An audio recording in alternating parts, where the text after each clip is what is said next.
온라인으로 가정에서 드려지는 예배, 저도 한 번도 해본 적도 없고 또 참 생소하기도 합니다.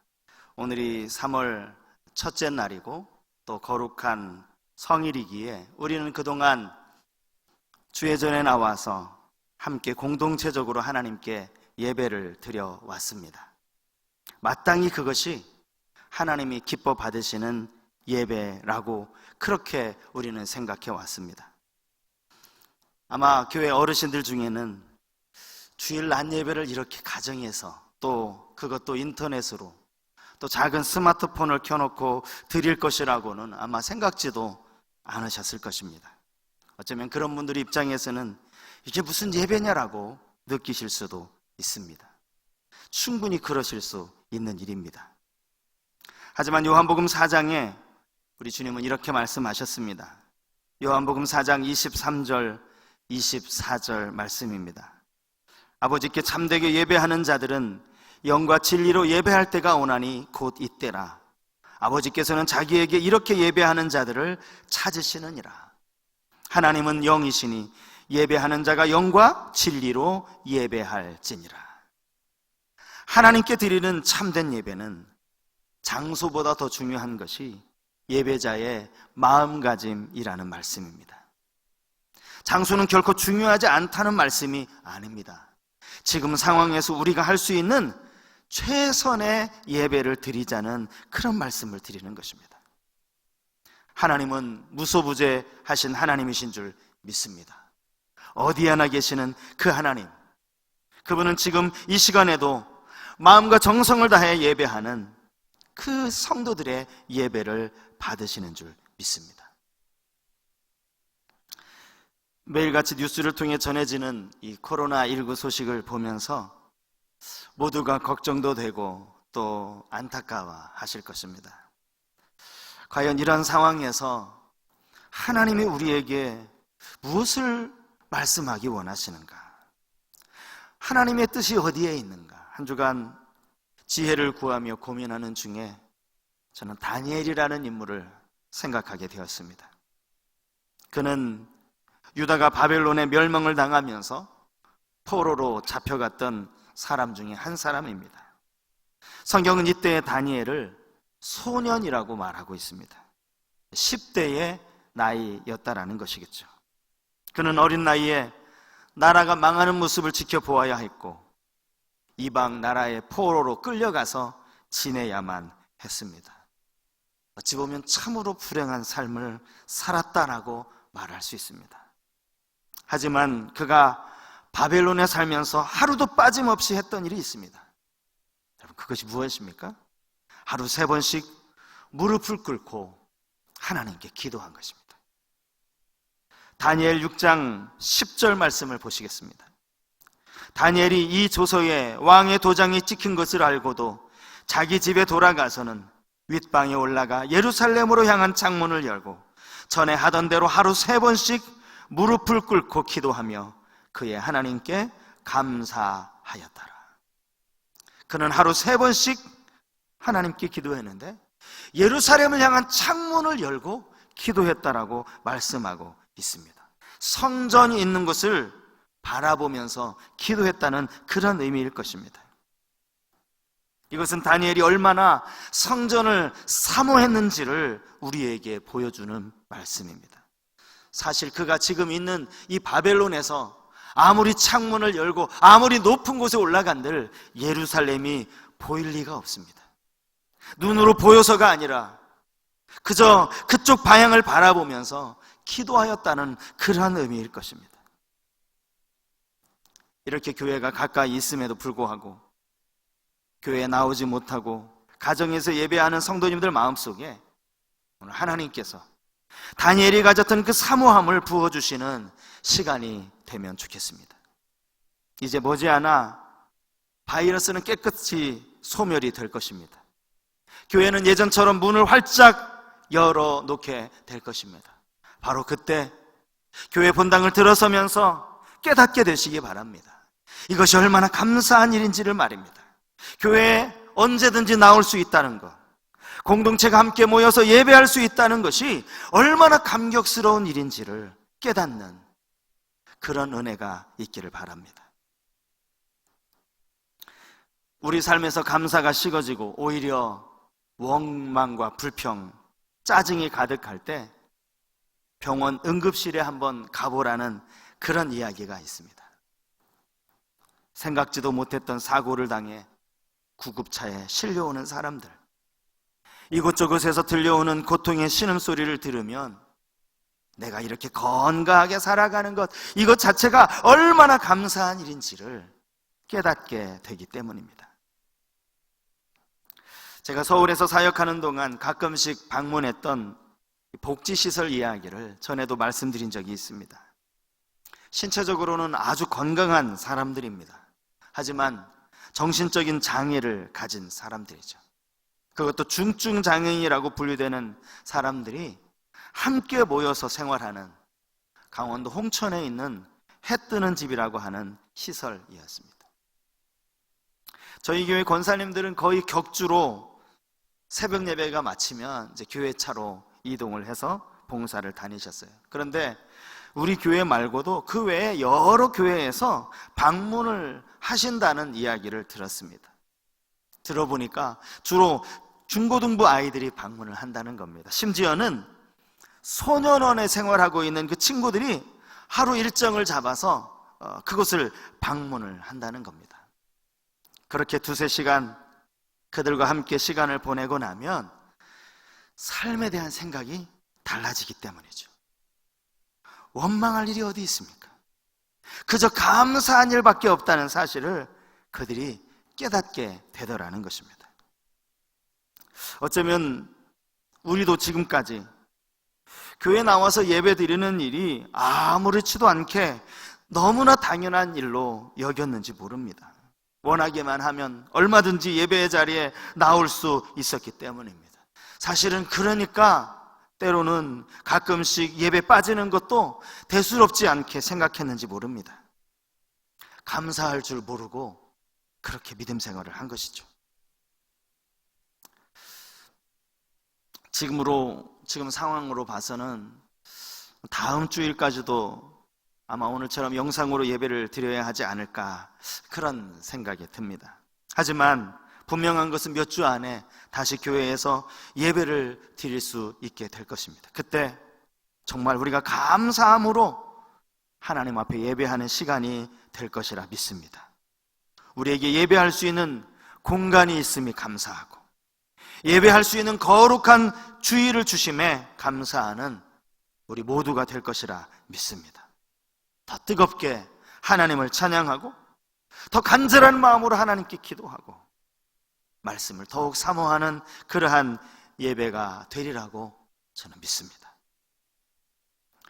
오늘 읽은 역대하 7장 말씀은 이스라엘의 세 번째 왕 솔로몬이 아버지의 유언대로 성전을 짓고 그 성전을 봉헌하면서 하나님께 제사드린 이야기로 시작이 되어지고 있습니다.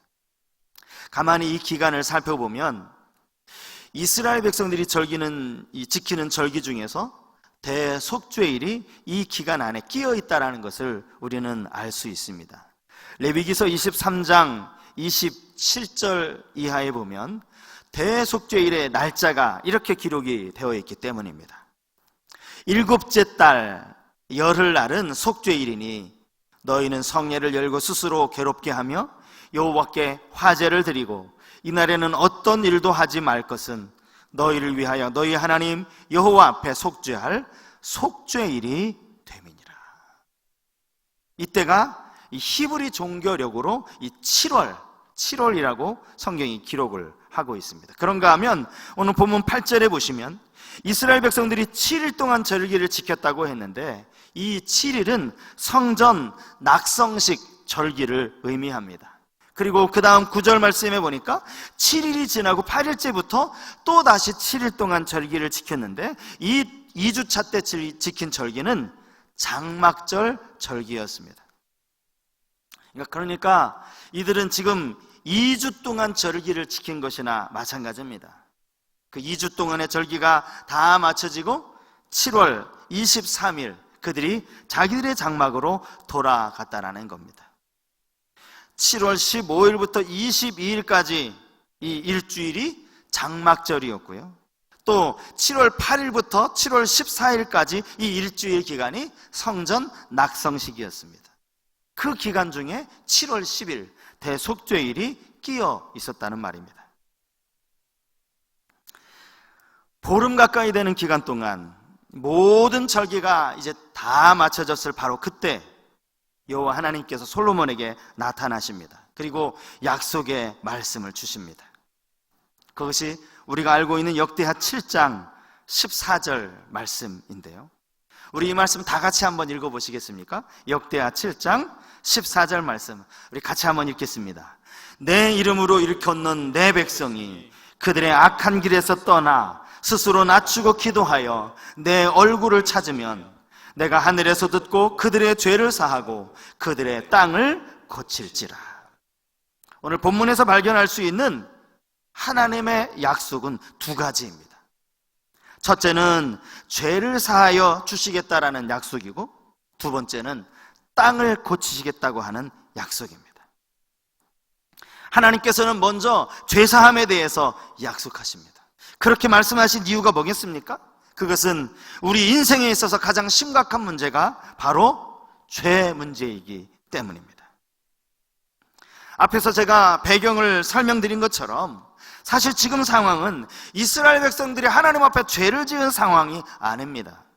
또 그것을 위해서 솔로몬이 저들의 죄를 용서해달라고 하는 그러한 상황도 아니라는 말씀입니다. 오히려 그들은 여호와 앞에 지금 2주 동안이나 자기들의 시간을 내어서 그 예루살렘에 모여서 하나님 앞에 절기를 지켰습니다.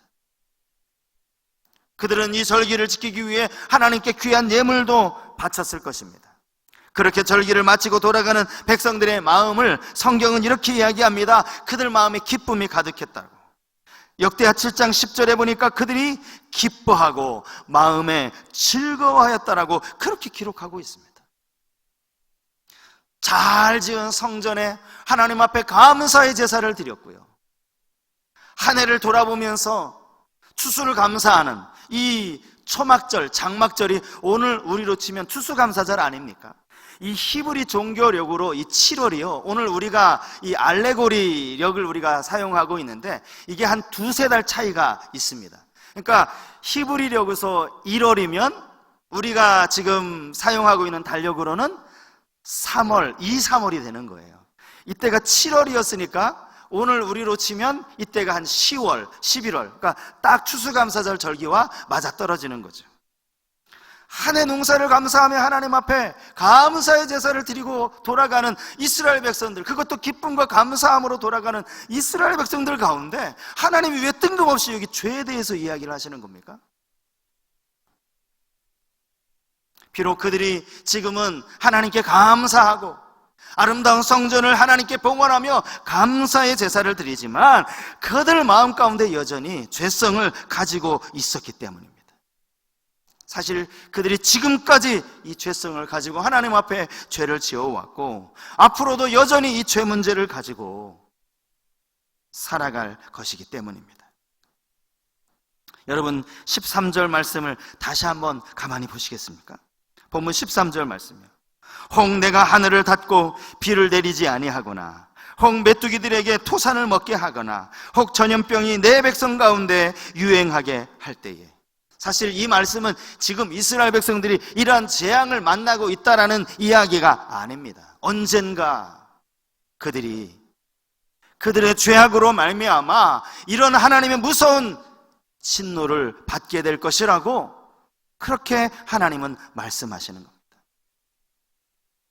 그 죄에 대한 징벌이 하늘을 닫아버리시거나 메뚜기가 토산을 먹게 하시거나 악한 전염병이 들어서 사람들이 신음하게 하는 그런 무서운 재앙이라는 겁니다. 여러분, 이 땅에 왜 이런 끔찍한 재앙이 찾아오게 됩니까? 왜 생각지도 않았던 이 바이러스가 온 세상을 시끄럽게 만들고 사람들을 두렵게 하고 있습니까? 하나님은 이 모든 것이 죄에서부터 왔다라고 말씀하고 계십니다. 인류 최초의 조상이었던 아담과 하와는 선악과를 먹지 말라고 하는 하나님의 명령에 불순종했습니다. 이것이 죄의 시작, 우리가 원죄라고 말하는 것입니다. 그리고 나서 가인은 시기와 질투함으로 인해서 아무 잘못도 없는 자기 친동생 아벨을 쳐서 죽입니다. 창세기 6장에 보면 벌써 사람들의 죄악이 세상에 가득하였다고 성경이 말씀하고 있습니다. 하나님께서 이스라엘 백성들과 언약을 맺으시면서 그들에게 율법을 주셨습니다. 그 중에 대표적인 것이 우리가 알고 있는 십계명입니다. 율법을 주신 것은 그들이 하나님의 백성으로 구별된 삶을 살도록 하기 위함이었습니다.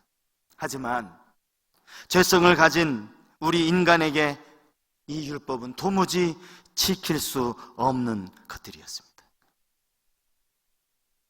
그 위대하다고 하는 다윗마저도 육체의 정욕을 이기지 못한 그 부끄러운 죄를 우리는 너무나 잘 알고 있지 않습니까?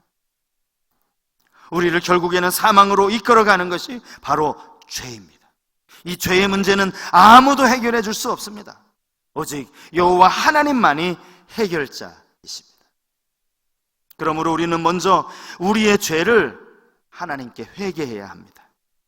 믿는 우리들의 거짓과 탐욕을 회개해야 합니다. 그리고 이 나라를 위한 회개의 기도가 필요합니다. 우리는 느헤미야처럼 기도해야 합니다. 이것이 나와 상관없는 일이 아니라 이것이 내가 범죄하였기 때문에 생긴 일이라고 그렇게 고백해야 합니다. 우리를 용서하여 달라고 하나님께 기도해야 합니다. 이 죄의 문제는 예수 그리스도를 통해서 완전히 해결되었습니다. 그들의 죄를 사하시겠다는 약속의 하나님의 말씀은 십자가에서 성취되었다는 사실입니다. 다 이루었다.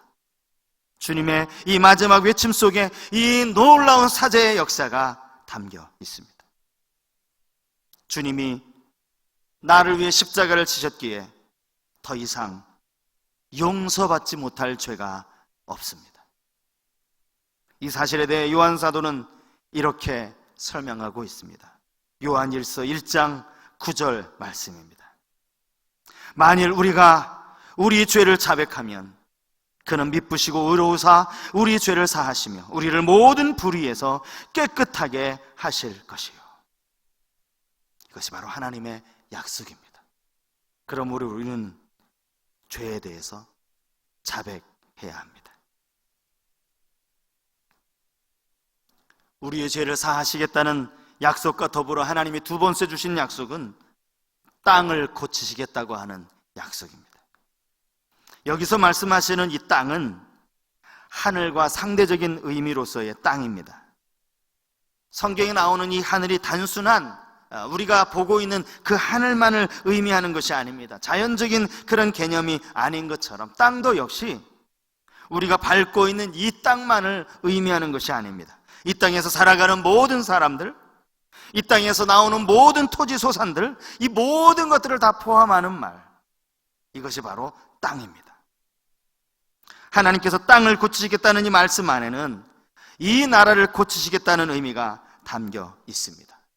상한 심령을 고치시겠다는 그런 의미가 담겨 있다는 것입니다. 오늘 우리가 이 상황에서 붙들어야 할 말씀이 바로 이 약속의 말씀이라고 할 수 있습니다. 하나님, 이 땅을 고쳐주소서. 오늘 본문에서 이 고칠지라라고 번역된 이 히브리어는 우리가 잘 알고 있는 라파입니다.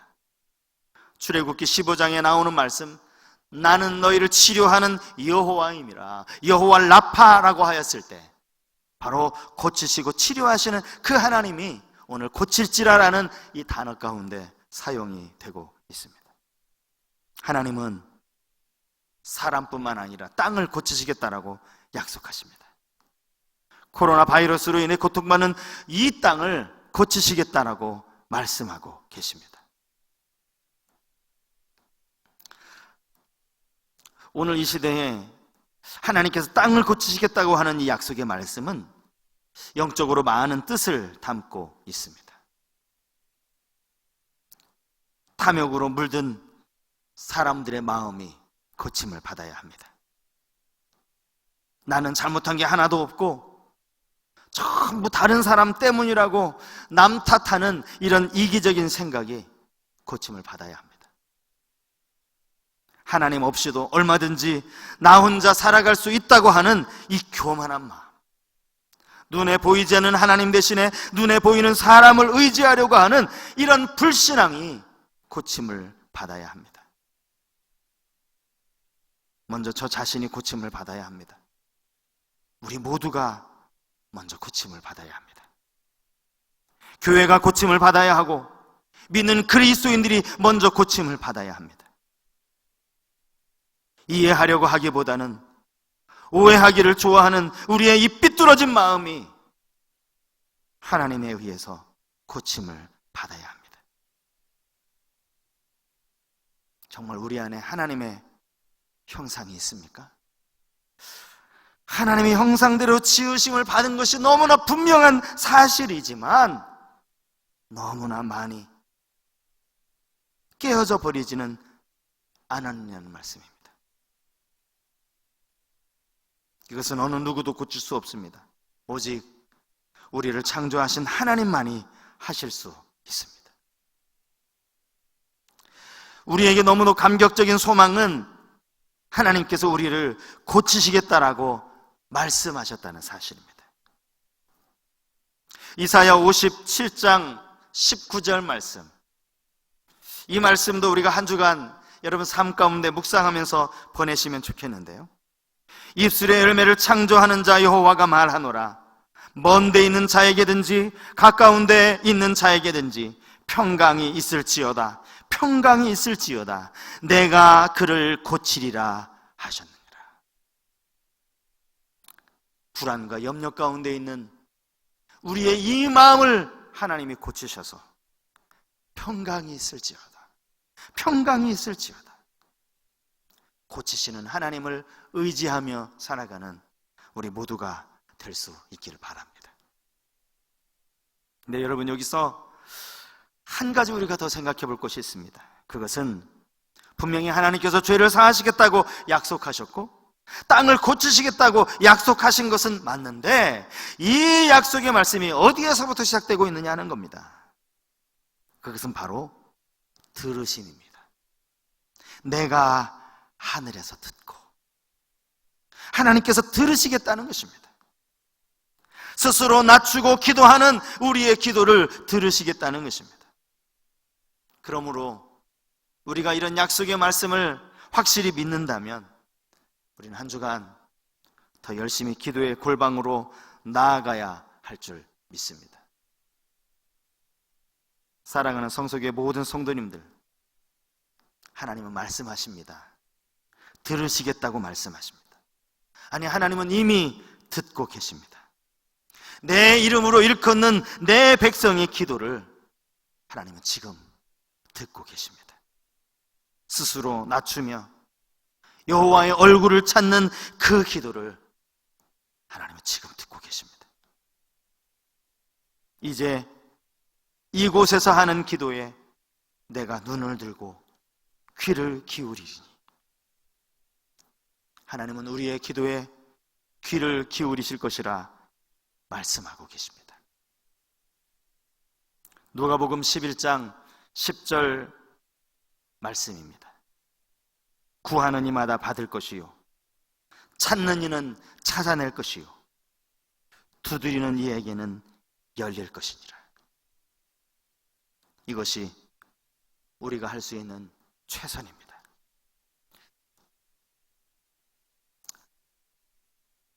우리에게는 유일한 소망이 오직 여호와 하나님이심을 믿습니다. 그러므로 사랑하는 성서교회 모든 성도 여러분, 이 한 주간 동안 우리에게 주신 약속의 말씀을 붙드시기 바랍니다.